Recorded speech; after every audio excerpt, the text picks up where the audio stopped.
नमस्कार, स्वागत है आपका हमारे चैनल पर। हम ये देख रहे हैं कि देश की राजनीति में थोड़ा हलचल शुरू हो चुकी है। बात यह है कि साल 2024 में लोकसभा चुनाव है और साल 2023 यानी इसी साल 9 राज्यों में विधानसभा चुनाव होने हैं।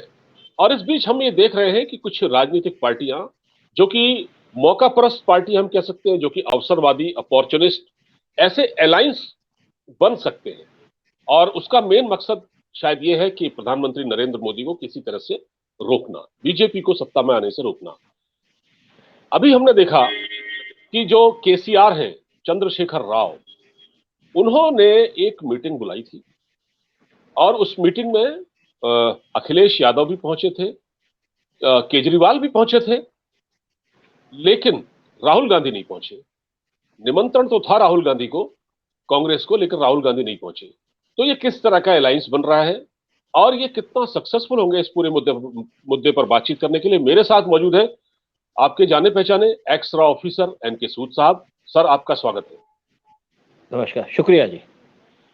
नमस्कार सर। सर, ये जो अलायंस बन सकता है जिसकी चर्चा हो रही है, ये जो केसीआर, जो तेलंगाना के चीफ मिनिस्टर हैं, उन्होंने ये मीटिंग बुलाई थी, क्या खिचड़ी पक रही है?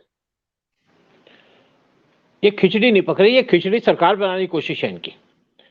और हर एक आदमी चाहता है कि मैं प्राइम मिनिस्टर बन जाऊं, जैसे 1990s में हुआ था।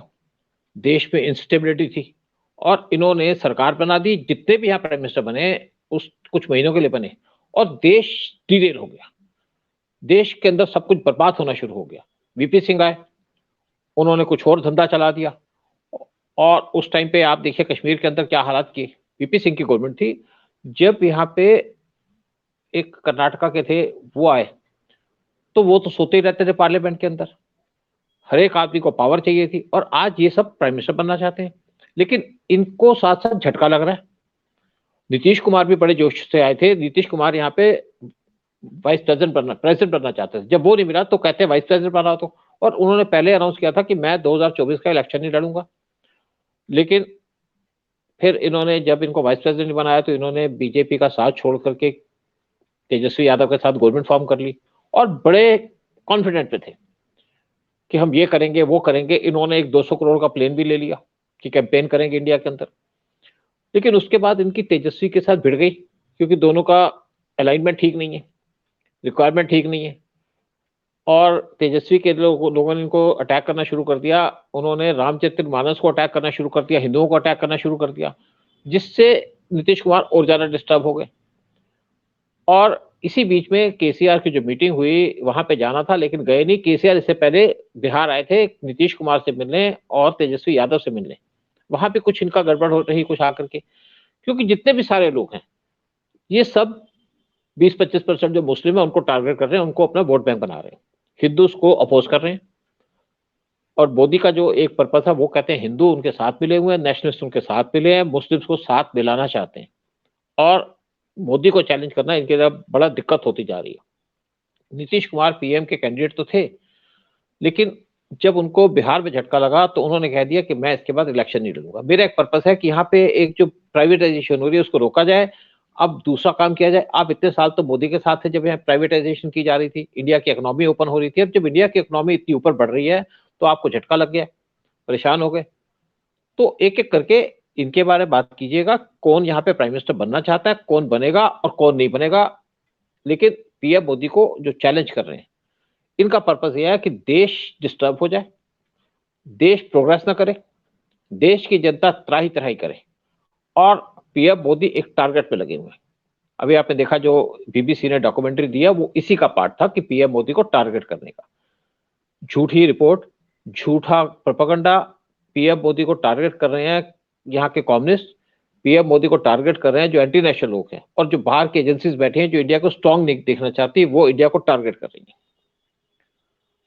बिल्कुल ठीक कहा आपने। जो जो बीबीसी की जो डॉक्यूमेंट्री आई थी, ये एक सिलसिला है जो बिल्कुल वही मकसद है कि 2024 में किसी तरह से और 2023 में जो चुनाव है उसमें बीजेपी को रोकना, बीजेपी शासित राज्यों में किसी तरह से बीजेपी की सरकार दोबारा न लौटे, ये सारी कवायद है। और जो ये अलायंस बनने की बात है, इसमें भी कहीं ना कहीं ये समझ में आ रहा है कि इन लोगों की जो महत्वाकांक्षा है, दबी हुई महत्वाकांक्षा है, सर ये केसीआर हो, ममता बनर्जी हो, नीतीश कुमार हो, राहुल गांधी हो, ये सारे के सारे प्रधानमंत्री बनना चाहते हैं। तो जी प्रधानमंत्री तो कोई एक ही बनेगा ना, तो ये सेलेक्ट कर ले पहले बनेगा। कौन है। हाँ वो देखिए, ऐसा जैसे आप देखिए नेपाल के अंदर 2.5 साल तुम बैठ जाओ, 2.5 साल मैं बैठ जाऊं, जो 2.5 साल बनने वाला है बैठता है तो उसके बाद दूसरे को तो जगह नहीं देता। तो इनका भी ये काम है, ये भी सोच रहे हैं कि भाई पीएम बन जाए, पीएम बन जाए। और नेचुरली बात है, जो पॉलिटिशियन है वो बनना भी चाहेगा। साथ में इनका देश को सर्व करने का कोई एजेंडा नहीं है, देश को नुकसान पहुंचाने का एजेंडा है। अपनी जेबें भर लो। केसीआर के खिलाफ तो चार्जेस लगे हुए, काफी सीरियस चार्जेस हैं। केसीआर एक टाइम पे पीएम मोदी को बड़ा प्रेस करते थे, फिर उन्होंने पीएम मोदी से सपोर्ट मांगी क्योंकि वर्ल्ड बैंक से कोई लोन लिया होगा कुछ प्रोजेक्ट्स के लिए, काम पूरे नहीं किए, तो पीएम मोदी से कहा जी आप काम पूरे करो। अब देखिए पीएम मोदी किसी की बातों में नहीं आते, उनको लगे कि यहाँ पे कुछ हेरा फेरी है तो उसको ज्वाइन नहीं करते। अगर आपके डेवलपमेंट के प्रोजेक्ट है तो आप पीएम मोदी से कंसल्ट करके, गवर्नमेंट से कंसल्ट करके काम करते। वहां पे करप्शन के चार्जेस लगे हुए हैं, और अगर आप प्रोजेक्ट को पूरा नहीं करोगे तो आपसे पैसे ले लेंगे, वो इंटरेस्ट के साथ वापस लेता है वर्ल्ड बैंक। तो केसीआर बड़े होपफुल थे कि उनके साथ वो गए थे, आपके महाराष्ट्र में भी गए थे जब वहां पे उद्धव ठाकरे की गवर्नमेंट थी। पवार से मिले, इनसे मिले, बाकी जो लीडर्स में शायद ममता बनर्जी से भी जरूर मिले होंगे। लेकिन ममता बनर्जी क्यों सपोर्ट करेंगे, वो तो आप पीएम बनना चाहती है। शरद पवार क्यों सपोर्ट करेंगे, वो आप पीएम बनना चाहते हैं। और उसके ये जो केसीआर है, जब देखा इन्होंने कि इनको कोई सपोर्ट नहीं कर रहा तो काफी डिमोरलाइज हो गए, और उन्होंने भी कह दिया मेरा ये लास्ट इलेक्शन है 2024 का। इसका मतलब उनको पता चल गया कि मुझे कोई प्राइम मिनिस्टर नहीं बनाएगा। फिर देखिए दूसरी बात क्या है कि आप इनकी स्टेट पे कितनी सीटें हैं, शायद 18-19 सीटें होंगी। और बीजेपी इस टाइम पे बड़ा स्ट्रांग कैंपेन कर रही है तेलंगाना के अंदर। साथ में जो टीडीपी है, तेलुगु देशम पार्टी है, जो नायडू उसके चीफ मिनिस्टर हैं, वो भी वहां पे बहुत कैंपेन कर रहे हैं। क्योंकि जब केसीआर पावर में आए थे तो उन्होंने उनके जितनी प्रॉपर्टी थी उनको टोटल डिस्ट्रॉय कर दिया, फार्म हाउस से फलाना था। तो उस टाइम पे टीडीपी ने बीजेपी के साथ अलायंस नहीं किया। ये जरूर है कि पार्लियामेंट की जब स्टेट असेंबली के इलेक्शन हुए थे तो केसीआर को सपोर्ट मिली लेकिन जब पार्लियामेंट के इलेक्शन हुए उस टाइम पे बीजेपी वहां पे करीब करीब 50% सीटें जीत गई थी एमपी की, और केसीआर की जो लड़की है वो इलेक्शन हार गई थी 70,000 वोटों से। तो जो ये इलेक्शन होने वाला है तेलंगाना के अंदर, वहां पे हिंदूस बहुत परेशान है, क्योंकि वहां पे उनको टारगेट किया जाता है। मंदिर में जाते हैं तो उनको अरेस्ट कर लिया जाता है, मंदिर में नहीं जाने दिया जाता। ओवैसी उनके साथ है। तो जब टीडीपी अगर बीजेपी के साथ मिल जाएगी और तरीके से एक अपना एजेंडा चलाएंगे तो मुझे लगता है कि केसीआर पावर से बाहर हो जाएंगे। और यहाँ पे क्योंकि मुस्लिम का एक काम करना शुरू किया है, उनको एक्सप्लॉइट करने का काम शुरू किया है, तो ये काम भी बंद होना चाहिए तेलंगाना के अंदर। तो मुझे लगता है कि केसीआर शायद पहले डिफीट मान चुके हैं कि वो अब इलेक्शन ही जीतेंगे। अच्छा, इस मीटिंग में जो केसीआर ने बुलाई थी, इसमें ये सब पहुंचे नेता जितने जिन जिन जिन जिन के नाम मैंने गिनाए हैं, लेकिन राहुल गांधी नहीं पहुंचे। तो अब कांग्रेस के लोग ये कह रहे हैं कि बगैर कांग्रेस के, बगैर कांग्रेस जिस गठबंधन में कांग्रेस शामिल नहीं होगी, यानी बगैर कांग्रेस के कोई भी अलायंस प्रधानमंत्री मोदी के खिलाफ कामयाब नहीं होगा। देखिए एक हिसाब से ठीक कह रहे हैं, अलायंस होगा तो सबका होगा। देखिए कांग्रेस के पास कम से कम ग्राउंड में तो तैयारी है ना, ग्राउंड में उनके कैडर्स भी हैं, उनके सपोर्टर्स भी हैं, बहुत पुरानी पार्टी है। लेकिन राहुल गांधी तो एक हीरा है। मेरे को इलेक्शन यहां होता है, भाग जाते हैं दूसरी तरफ, वो यात्रा में लगे हुए, उनको यात्रा अच्छी लगने लगी, साधु बन गए, और उनका तो पता ही नहीं किस रास्ते चल पड़े। मुझे लगता है कि अभी कश्मीर गए तो कश्मीर से कहीं पाकिस्तान न चले जाएं, पाकिस्तान पे कब्जा करने या पाकिस्तान में रहने। हिमालय तो उनका घर हो जाएगा। तो एक हद से तो कांग्रेस ठीक कह रही है, लेकिन कांग्रेस के जो इंपॉर्टेंट लीडर हो तो भाग गए कांग्रेस से। वो कांग्रेस में रहना नहीं चाहते क्योंकि उनकी सुनवाई नहीं है वहां पे। और राहुल गांधी के साथ जितने भी लोग हैं, आप देखिए कौन कौन आ रहा है। जायज आदमी कम है, नाजायज ज्यादा है। जो करप्शन में लिप्त हो जाता है, एएस दुल्लत वहां पहुंच गए जब उनको उनके खिलाफ अटैक होना शुरू हुआ, उन्होंने एक्सपोजर्स कर दिए थे। और इस टाइम पे एक अरविंद करके former foreign secretary Arvind Mayaram, वो पहुंच गए। जब पता चला कि उनके घर में रेड हो गई है या रेड होने वाली है, और उनकी इन्वॉल्वमेंट है फेक करेंसी के अंदर, जो फेक करेंसी पाकिस्तान के, मतलब एक उनका बड़ा इंपॉर्टेंट रोल है पाकिस्तान को फेक करेंसी डिलीवर करने का। इसके ऊपर मैं वीडियो बनाया, एक और भी वीडियो इनके ऊपर बनाऊंगा, क्योंकि ये कांग्रेस को पूरा एक्सपोज करेंगे, बहुत जल्दी जेल में जाएंगे। तो राहुल गांधी के पास जो मेधा पाटकर वो भी चली गई, जिन्होंने गुजरात के अंदर जो डैम है उसको बनाने में 50-50 साल की देरी करवा दी, वहां पे एजिटेशन करते करते। रघुराम राजन भी पहुंच गए थे, आरबीआई के एक्स रघुराम गवर्नर। राजन भी, वो देखिए वो भी लिप्त हैं। रघुराम राजन के जो फादर थे वो रॉ के नंबर 2 थे, चीफ बनना था राजीव गांधी के टाइम में, उन्होंने इसको चीफ नहीं बनाया। खैर कोई भी रीजन हो, मैं नहीं कहूंगा कैपेबल नहीं थे, लेकिन रघुराम राजन ये भी पूरे करप्शन में लिप्त हैं। इनका नाम भी आएगा, जो फेक करेंसी का इशू है। जब देखिए यहाँ पे, जब ये कांग्रेस गवर्नमेंट जाने, जब बीजेपी गवर्नमेंट जीत गई थी इलेक्शन, या जीतने से पहले इनको पता था हम हार रहे हैं, तो बहुत से जो इंडस्ट्रियलिस्ट थे वो पहुंचे राहुल गांधी के पास। ब्रीफ केस हाथ में था, मुझे नहीं पता ब्रीफ केस में क्या था, तो राहुल गांधी ने इनको भेज दिया पी चिदम्बरम के पास, उनसे मिले। उसके बाद उन्होंने रघुराम के पास भेज दिया और इनके सारे काम हो गए। एक गवर्नमेंट जाने वाली है, आपके लास्ट के कुछ दिन बने हैं, बचे हैं, उसमें आप लोगों की जो मतलब उनके जो लोन्स हैं उनको एक्सटेंड कर रहे हैं और ज्यादा लोन दे रहे हैं। और वो सारे के सारे लोग जब बीजेपी के नोटिस में आए, यानी कि मोदी के नोटिस में आए, तो भाग गए। चाहे नीरव मोदी हो, चाहे माल्या हो, इनको सबके लोन को जो एक्सटेंशन दी गई थी वो रघुराम के द्वारा दी गई थी। और रघुराम पे भी इस टाइम पे गवर्नमेंट की नजर है, उनको जेल में डालने की तैयारी है, और तभी उन्होंने राहुल गांधी की पार्टी को सिलेक्ट किया या उनकी रैली में गए। सर, एक सवाल मैं ममता बनर्जी के मुतालिक पूछना चाहूंगा। ममता बनर्जी की टोन थोड़ा बदली बदली सी है। ममता बनर्जी जैसे शुरू में बहुत एग्रेशन उनके अंदर था, बहुत प्रधानमंत्री मोदी के खिलाफ बहुत मुखर थी। इस बीच ऐसा लगता यह है कि वो बिल्कुल उड़ीसा के जो मुख्यमंत्री है नवीन पटनायक, उनकी तरह बिहेव कर रही है और मिलके चलना चाहती हैं, और कोई खास उनका रिएक्शन देखने को नहीं मिल रहा है। अभी एक अरेस्ट हुआ है पश्चिम बंगाल में, जो ईडी ने उनको अरेस्ट किया है। एक नेता है टीएमसी के, उनको अरेस्ट किया है ये शिक्षक भर्ती घोटाला वाले मामले में। उसमें भी ममता बनर्जी चुप है, वो नहीं बोल रही हैं। तो ममता बनर्जी का ना बोलना ये क्या साबित करता है? देखिए, पहली बात तो कहूंगा, आपने की नवीन पटनायक की बात। नवीन पटनायक दूसरे टाइप के आदमी है, वो कंट्रोवर्सी में नहीं पड़ना चाहते। और नवीन पटनायक कहूंगा बड़े नेशनलिस्ट है। जब यहाँ पे कोविड आया था तो नवीन पटनायक ने अपनी जितनी भी वहां पे स्टील की इंडस्ट्री से उनको बंद कर दिया, और उनकी जो ऑक्सीजन थी उसको वेरियस पार्ट्स ऑफ इंडिया में भेजा। उनकी स्टेट में अगर वहां पे कुछ प्रॉब्लम होती है, क्योंकि सी के पास एरिया पड़ते हैं, कोस्ट लाइन में पड़ती है, तो वहां पे जब भी फंडर आते हैं वो सेंटर से को मदद नहीं मांगते, वो खुद डील करते हैं। और इनके जो फादर है जेबी पटनायक, वो बहुत बड़े नेशनलिस्ट थे, उन्होंने इंडिया के लिए बहुत काम किया है, सोनिया इंदिरा गांधी के टाइम में, उससे पहले भी। तो जहां तक ममता बनर्जी की बात करूं, देखिए धनखड़ साहब को वाइस प्रेसिडेंट बनाया गया। धनखड़ साहब कहीं वाइस प्रेसिडेंट की तो रेस में थे नहीं, तो मुझे लगता है धनखड़ साहब ने कुछ वहां से चूरन चुराया, चूरन चुरा के उन्होंने मोदी को दिया। वो जो चूरन है उसमें क्या क्या चीजें हैं, क्या क्या घपले होंगे, वो शायद गवर्नमेंट के हाथ में लग गए। और तब से ममता बनर्जी चुप है, और इसी के रिवार्ड के चक्कर में धनखड़ को वाइस प्रेसिडेंट बना दिया इंडिया का, जबकि रेस पे और भी लोग थे। तो एक तो ये रीजन हो सकता है। और तब से ममता बनर्जी कुछ चुप है, ढीली है, यानी कि वो सेंटर से कन्फ्रंटेशन नहीं चाहती।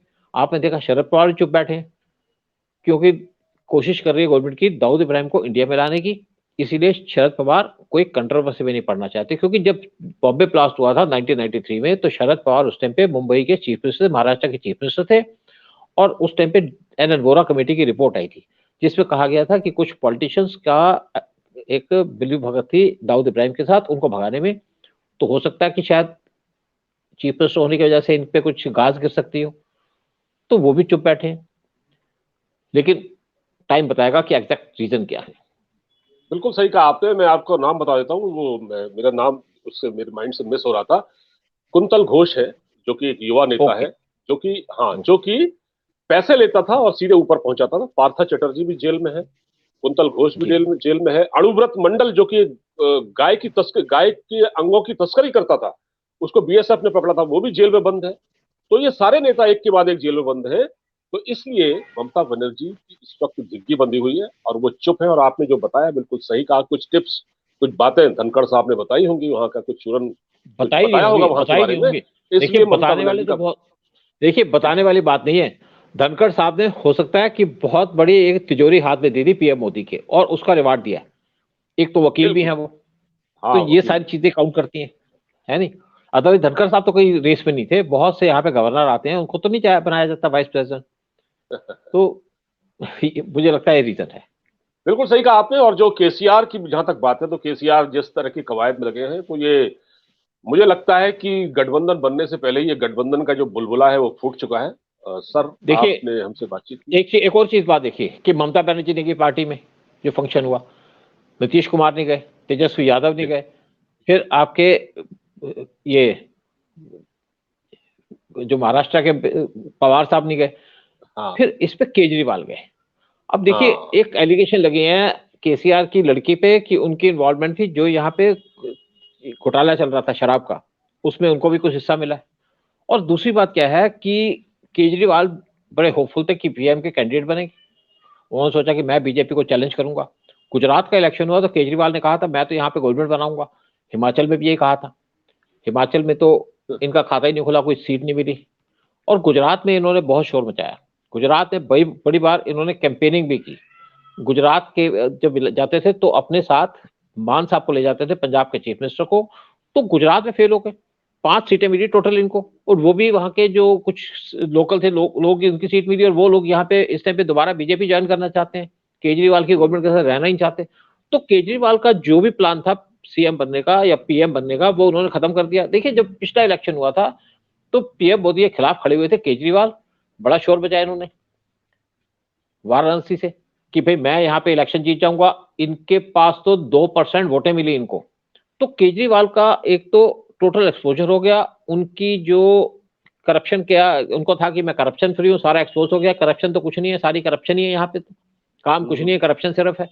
और बीजेपी ने इसीलिए एमसीडी के इलेक्शन के अंदर केजरीवाल को यहाँ पे प्रमोट किया कि आप दिल्ली संभालो, एमसीडी संभालो, क्योंकि पहले कहते थे एमसीडी काम नहीं करती, हाँ। तो वो कर दिया। अब देखिए दूसरी बात, 2024 के लिए मोदी ने बहुत बड़ी तैयारी कर रखी है। एक तो आपकी G20 की समिट होगी सितंबर अक्टूबर में, और यहाँ पे कश्मीर के अंदर भी ये लोग जाएंगे। और मैं सोचता हूँ कि शायद पीएम मोदी की तैयारी हो कि पीओके गिलगित बाल्टिस्तान को उससे पहले इंडिया के अंदर मिला लिया जाए, वो भी पॉसिबिलिटी है। फिर तीसरा है कि कुछ हमारे डैम्स बन रहे हैं, कुछ कश्मीर में, एक हिमाचल में।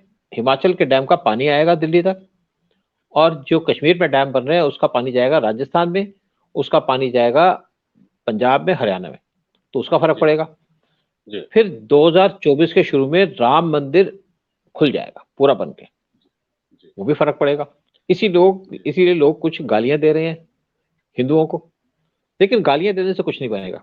तो पीएम मोदी के और भी बड़े एजेंडे होंगे जिस पे वो काम कर रहे हैं, बिल्कुल तो ठीक कहा इनको आपने। चैलेंज करना बहुत मुश्किल होगा। और हाँ, बिल्कुल बिल्कुल आपने ठीक कहा। ये पीएम मोदी का प्लान है। और जो ये लगातार साजिश की जो बिसात बिछाई जा रही है, खासकर से तेलंगाना की बात से हमने बात शुरू की थी, और लगातार फिर एक आप देख रहे हैं बीबीसी की डॉक्यूमेंट्री आई, बहुत कुछ हुआ है। लेकिन अभी तो वक्त है, समय बताएगा क्या होता है आगे। लेकिन फिलहाल सर, आप हमसे जुड़े, आपने हमको महत्वपूर्ण जानकारी दी। आपका बहुत बहुत धन्यवाद सर। शुक्रिया। जय हिंद।